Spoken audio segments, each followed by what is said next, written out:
नमस्कार। ये वीडियो माध्यम रे मु आत्मज्ञान आलोचना करुछि। आत्मज्ञान कौन? आत्मा होची एक चैतन्य। आत्मा होची ब्रह्म। आ से ब्रह्म को चिन्हिले बा आत्मा को चिन्हिले परमात्मा बा परम ब्रह्म को हम चिन्ह पारिबा। आमे ई शरीर को मु बोली कहूचे, यह संपूर्ण मिछ। आउ मिछर अर्थ आपण माने भल भाव जानी, पाप बा महापाप। आमे शरीर को जानिचु माने मिछ कहूचु बा पाप करुचु। तो सत्य कौन? सत्य होची ए शरीर को चलाउथिबा आत्मा होची सत्य। से आत्मा आमर खाली आँख को देखा जाए नहीं। जेमती भगवान देखा जाती नहीं, सेमती भगवान पुओ बा भगवान को संतान होचुंदी आत्मा बा ब्रह्म। सी भी आम खाली आँख को देखा जाए नहीं। आमे अनुभव करूबा जानी पड़े आम देहरे आत्मा अच्छी बोली आम कथा कहूँ। आखि देखे नहीं, आखि द्वारा आत्मा देखे। कान शुणे नहीं, कान द्वारा आत्मा शुणे। आमे कौन सी विकर्म अकर्म कले से शरीर करे नहीं, ए शरीर द्वारा आत्मा करे। एवं ए शरीर आत्मा जेकोसी कर्मर फल आत्मा ही भोगे। ए शरीर कौन सी भोग करे नहीं। तेणु मोर भाई और भौणी माने आपण माने आत्मा को चिन्हतु, आओ आत्मार पिता परमात्मा को चिन्हतु, आ निज को चिन्हतु। मैं कौन हूँ? हु एम आई? मु किए? मन करंतु ए शरीर को मु कहूचे, यह संपूर्ण मिछ। एतिकी बुझंतु। भगवान आसिक पाठ पढ़ाउछंती, ए प्रथमे निज को चिन्ह बा ब्रह्म को चिन्ह। आ निजे परिवर्तन हो। किए परिवर्तन हो कि न हो, आपण प्रथमे परिवर्तन होंतु। जे मु जहाँ करूछु ठीक करछु तो, जहाँ खाऊ ठीक खाऊछु तो।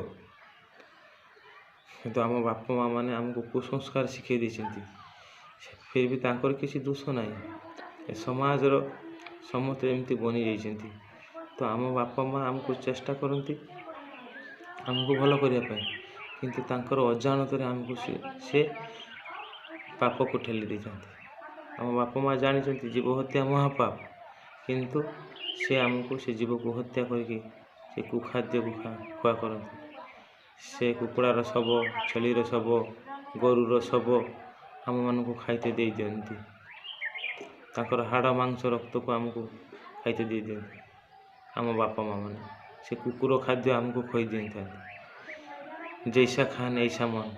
जेमती कुकुर खाद्य खाइले आम कुबुद्धि बनीगले,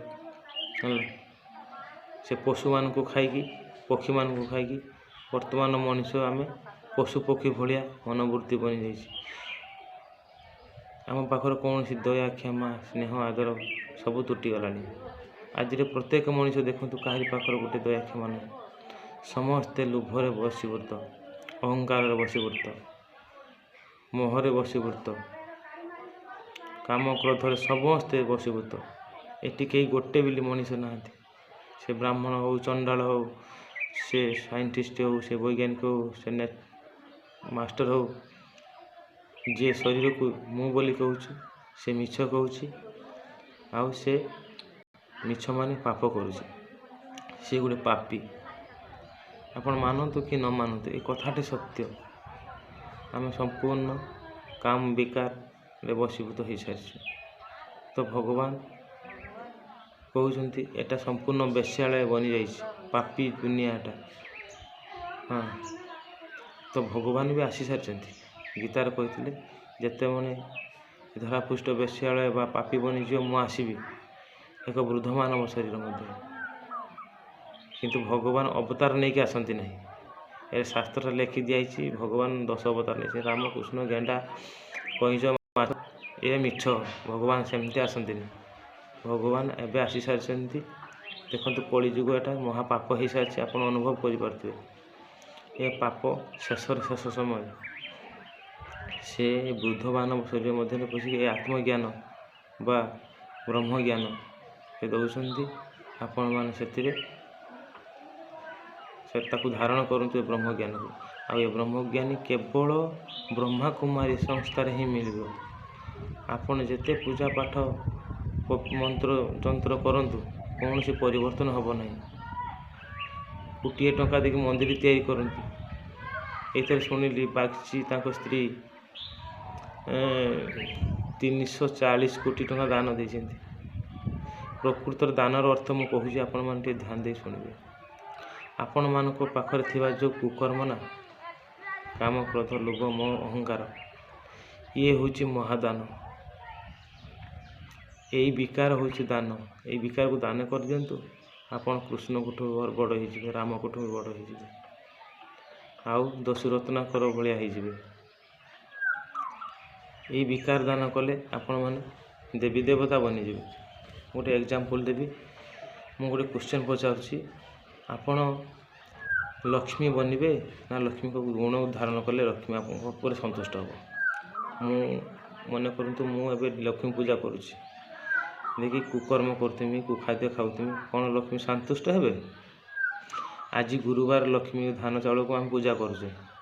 ଆସନ୍ତାକାଲି ଶୁକ୍ରବାର, ସେଇ ଧାନ ଚାଉଳ ଉପରେ ମାଂସ, ଭାତ, ହାଡ଼, ମାଂସ, ରକ୍ତ ଗୋଳେଇକି ଖାଇଦେଉଛେ। ଏହା କ'ଣ ଲକ୍ଷ୍ମୀଙ୍କୁ ସମ୍ମାନ ଦେବା? ଏ କଥାକୁ ଆପଣମାନେ ବୁଝନ୍ତୁ। ଏସବୁ ହେବାର ମୂଳ କାରଣ ହେଉଛି ଖାଦ୍ୟ। ଆମେ ଡେଲି ହାଡ଼, ମାଂସ, ରକ୍ତ ସବୁ ଖାଉଛୁ। ଆମେ ଅଜ୍ଞାନୀ ବନିଯାଉଛୁ। ଏ ଅଜ୍ଞାନକୁ ଦୂର କରିବାକୁ ହେଲେ କେବଳ ଗୋଟିଏ ମାତ୍ର ରାସ୍ତା ହେଉଛି ଆତ୍ମଜ୍ଞାନ। ଆତ୍ମଜ୍ଞାନ କେବଳ ଭଗବାନ ଆସିକି ଦେଉଛନ୍ତି ଏ ଧରା ପୃଷ୍ଠରେ। ଆପଣ ଯେତେ ଦାମିକା ସ୍କୁଲ, ଦାମିକା କଲେଜ ପଢ଼ନ୍ତୁ, ସଂସ୍କାର ପରିବର୍ତ୍ତନ ହେବ ନାହିଁ, ଏରେ ଗ୍ୟାରେଣ୍ଟି। ସଂସ୍କାର ପରିବର୍ତ୍ତନ ହେବ, ପ୍ରଥମେ ଖାଦ୍ୟକୁ ପରିବର୍ତ୍ତନ କରନ୍ତୁ। ସାତ୍ତ୍ୱିକ ଭୋଜନ, କେତେ ସୁନ୍ଦର ସୁନ୍ଦର ଖାଦ୍ୟ ଭଗବାନ ଆମକୁ ଦେଇଛନ୍ତି ମଣିଷମାନଙ୍କୁ। କେତେ ସୁନ୍ଦର ଫଳ, ଅନେକ ପ୍ରକାର ଫଳ, କ୍ଷୀରି, ଖେଚୁଡ଼ି, ଲବଣୀ, କ୍ଷୀର, କେତେ ସୁନ୍ଦର ଭିଟାମିନ୍ର ଖାଦ୍ୟ। ଆମକୁ ନାନା ମୁନି ନାନା ମତରେ କିଏ କ'ଣ କହିଦେଇଛି, ମାଛ, ମାଂସ, ଅଣ୍ଡା, ଦୁଧ, ଦହି ଭିଟାମିନ୍, ତ ତାଠୁ ବଡ଼ ବଡ଼ ଭିଟାମିନ୍ ଦୁଧ, ଲହୁଣୀ, କ୍ଷୀର, ଦହିରୁ। କେତେ ସୁନ୍ଦର ମଧୁର ଖାଦ୍ୟ ସେ। କିନ୍ତୁ ଯେବେଠୁ ମଣିଷ ଆମିଷ ଖାଇଛି, ଏ ହାଡ଼, ମାଂସ, ରକ୍ତ ସବୁ ଖାଇଛି, ନିରୀହ ଜୀବଙ୍କର କହ ସେ ହାଡ଼ ମାଂସ ପଶିଲା ପରେ ତାକୁ ଆମେ ଖାଇକି ଆମେ ବର୍ତ୍ତମାନ ତାମସିକ ମନୁଷ୍ୟ ବନିଯାଇଛୁ। ଆମେ ଗୋଟେ ବୋଲି କେହି ମନୁଷ୍ୟ ନୁହେଁ। ଏ କଥାକୁ ଆମ ଦିବ୍ୟଜ୍ଞାନୀ ବୁଝନ୍ତୁ, ଆଉ ଭଗବାନଙ୍କୁ ଚିହ୍ନି ଯାଆନ୍ତୁ। ସେ ଆସିସାରିଛନ୍ତି। ଭଗବାନଙ୍କୁ ଚିହ୍ନିବା ପାଇଁ ଆମ ମଣିଷକୁ ବୁଦ୍ଧି ଦେଇଥିଲେ। ବୁଦ୍ଧି ନୁହେଁ ଯେ ମୁଁ ମାସକୁ 1,00,000 ଟଙ୍କା ଇନକମ୍ କରିଦେବି, ସେଇଟା ବୁଦ୍ଧିର କଥା ନୁହେଁ। ଭଗବାନଙ୍କୁ ଚିହ୍ନିବା ହେଉଛି ବୁଦ୍ଧିର କଥା ବା ଜ୍ଞାନୀ। ଯାହା କତର ଏ ଜ୍ଞାନ ନାହିଁ, ସେ ଅଜ୍ଞାନୀ, ମୂର୍ଖ ସହିତ ସମାନ। ମୋ 1,00,000 ଟଙ୍କାକୁ ଇନକମ୍ କରିଦେବା ମାସକୁ, ସେଇଟା ଶ୍ରେଷ୍ଠତା ନୁହେଁ, ସେଇଟା ଅହଙ୍କାର। ଆରେ ମୁଁ ବି 1,00,000 ଟଙ୍କା ଇନକମ୍ କରିବା କ୍ୟାପାସିଟି ଅଛି, ମୋ ଦରକାର ନାହିଁ। ମୁଁ ଭଗବାନଙ୍କୁ ଧରି ନେଇଛି। ମୋ ପେଟକୁ ଡେଲି 30-40 ଟଙ୍କା ହେଲେ ମୋର ଡେଲି ମୋର ସହିଯିବି, ଏତେ କ'ଣ ହେବ? ତେଣୁ ଭାଇମାନେ ଆଉ ଅପାଟକୁ ଯାଆନ୍ତୁନି। ସେ ଲୋଭ, ମୋହ, ମାୟାକୁ ଦୂରେଇ ଯାଆନ୍ତୁ ଆଉ ନିଜକୁ ପରିବର୍ତ୍ତନ ହୁଅନ୍ତୁ। ଆଉ ଏ ଦୁନିଆ ବହୁତ ଶୀଘ୍ର ମହାପରିବର୍ତ୍ତନ ବା ମହାବିନାଶ ହେବାକୁ ଯାଉଛି। ୟା ପରେ ସତ୍ୟଯୁଗ ଆସୁଛି। ସେଇ ସତ୍ୟ ଯୁଗରେ ରୋଲ୍ କରିବାକୁ ହେଲେ ବର୍ତ୍ତମାନ ସତ୍ୟ କର୍ମ କରି ପ୍ରାକ୍ଟିସ୍ କରିବାକୁ ପଡ଼ିବ। ଆଉ ଭଗବାନ କହୁଛନ୍ତି ସମସ୍ତଙ୍କୁ ନେବେ, ଆମମାନଙ୍କୁ ନେବେ, ତୁମମାନଙ୍କୁ ନେବେ, ସମସ୍ତଙ୍କୁ ନେବେ। କାହିଁକିନା ଏ କିଛିଟାକୁ ସଫା କରିକି ନୂଆ ସତ୍ୟ ଦୁନିଆକୁ ସେ ତିଆରି କରିବେ। ଏ ଅପରିଷ୍କାର ଦୁନିଆ ହେଇଯାଇଛି। ଏକ୍ଜାମ୍ପଲ୍ ଦେବି। ମନେ କରନ୍ତୁ 10-20 ବର୍ଷ ହେବ ଗୋଟେ ଜମି ପଡ଼ିଆ ପଡ଼ିଛି। ସେ ଜମିରେ କେତେ ଅଜନ୍ତରା ହେଇଯାଇଥିବ, କେତେ ଗଛଲତା ସବୁ ମାଡ଼ି ଯାଇଥିବ। ତ ତାକୁ ଚାଷ କରିବାକୁ ହେଲେ ତାକୁ ପ୍ରଥମେ ସଫା କରିବାକୁ ପଡ଼ିବ। ତାକୁ କାଟିକି ସଫା କରିକି ନିଆଁ ଲଗେଇ ପାଉଁଶ କରିକି ତାପରେ ହଳ କରିକି ପାଗ ଯୁଗ କରାଇକି ନୂଆ ମଞ୍ଜି ବୁଣନ୍ତି, ନୂଆ ଚାଷ ହୁଏ। ନ ସଫା କଲେ ଚାଷ ହେଇପାରିବ ନାହିଁ। ସେମିତି ଏ କଳିଯୁଗ ଦୁନିଆଟା କିଚିଡ଼ା ହେଇଯାଇଛି, ଅପରିଷ୍କାର ହେଇଯାଇଛି। ଭଗବାନ ଆସିଛନ୍ତି ଏ ଦୁନିଆକୁ ସଫା କରିକି ଆମମାନଙ୍କୁ ସତ୍ୟ ଯୁଗକୁ ନେଇଯିବା ପାଇଁ। ତ ଭଗବାନଙ୍କୁ ଚିହ୍ନିବା ପାଇଁ ଭଗବାନ ଆମକୁ ବୁଦ୍ଧି ଦେଇଥିଲେ। ସେ ବୁଦ୍ଧିଟା ଏଇ ଜାଗାରେ ଲଗାଇବା ଦରକାର, ନହେଲେ ଆମେ ଅଜ୍ଞାନୀ ମଣିଷ ନୁହେଁ। ଯେମିତି ରାବଣ ଭଗବାନଙ୍କୁ ବି ପୂଜା କରୁଥିଲା, ଶିବଙ୍କୁ, କିନ୍ତୁ ରାମକୁ ଚିହ୍ନି ପାରୁନଥିଲା, ଭଗବାନଙ୍କୁ ଚିହ୍ନି ପାରୁନଥିଲା। ସେଇଭଳିଆ ଆମେ ଭଗବାନଙ୍କୁ ପୂଜା କିନ୍ତୁ ଭଗବାନଙ୍କୁ କର୍ମ କରୁନେ, ଭଗବାନଙ୍କ କଥା ଶୁଣିଲେ ଛିଟକିଲେ। ଟିକେ ଧ୍ୟାନପୂର୍ବକ ଏତିକି କଥା ବିଚାରକୁ ନେବେ, ଆଉ ବ୍ରହ୍ମାକୁମାରୀ ସଂସ୍ଥାକୁ ଫଲୋ କରନ୍ତୁ, ନିଶ୍ଚୟ ପରିବର୍ତ୍ତନ ହେଇଯିବ। ନିଶ୍ଚୟ ତ ଆସିବେ, ସମୟ ଆସୁଛି କେବଳ ବ୍ରହ୍ମାକୁମାରୀ ସଂସ୍ଥାକୁ, କାହିଁକିନା ଭଗବାନ ଆସି ଏଠି ପାଠ ପଢ଼ୁଛନ୍ତି, ନିଶ୍ଚୟ ଦିନେ ଆସିବେ। ଓମ୍ ଶାନ୍ତି।